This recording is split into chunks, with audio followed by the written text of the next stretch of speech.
Dalawang estudyante ang nasawi matapos tamaan ng kidlat sa sitio Maong Linis, Barangay Kauswagan, Trinidad, Bohol. Dakong alas 7 ng gabi nitong linggo, Oktubre 5.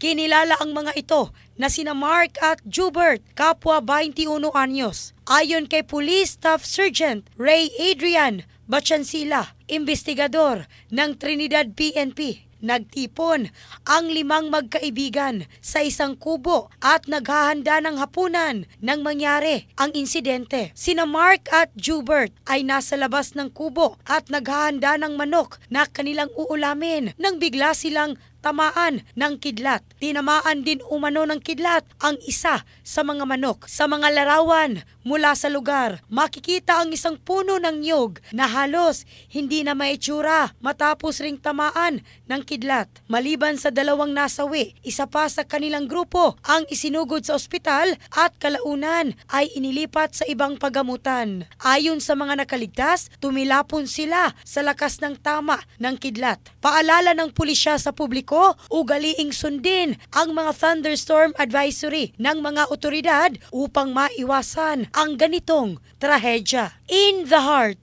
of changing lives, ako si Michelle Craste ng Brigada News Philippines, the Music and News Authority.